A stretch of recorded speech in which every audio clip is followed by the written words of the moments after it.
अहो कुठे होता तुम्ही इतका वेळ? किती वेळ झाला फोन करत होते मी तुम्हाला. नंदे, हे पैसे जपून ठेव. 50,000 रुपये.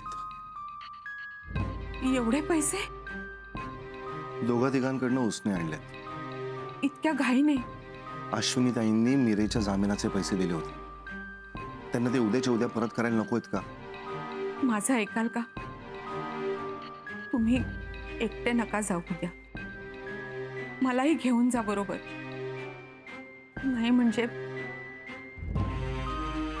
मीराला भेटता येईल मला. तिला बघितलं ना की बरं वाटेल हो, म्हणून मी. ठीक, उद्या सकाळी लवकर निघूया. जेवताय ना? थोड्या वेळाने. अहो काय झालं?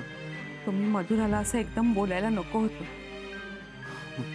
माझ्यासाठी चहा टाक. आलोच मी.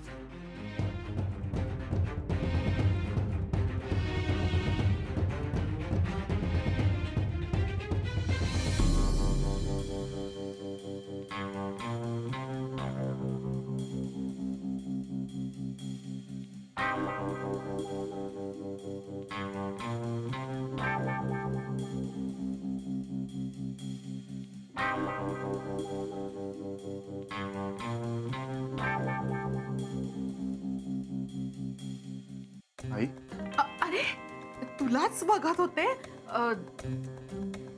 चल ना बाळा, 2 घास खाऊन घे ना. चल खाली. भूक नाहीये मला. हे बघ समीर बाळा, मला कळतंय जे चाललंय ते खूप त्रासदायक आहे तुझ्यासाठी. अरे तुझीच काय, घरातल्या सगळ्यांची भूक मेलीये रे.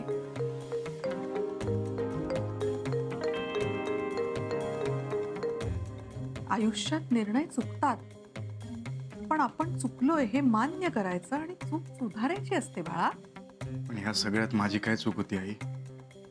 काय बोलू समीर, मी बोलले की माझं तोंड दिसतं, पण कधी कधी याला पर्याय नसतो. मीराशी लग्न ही तुझ्या आयुष्यातली सगळ्यात मोठी चूक होती, हे एक ना एक दिवस तुला नक्की कळेल.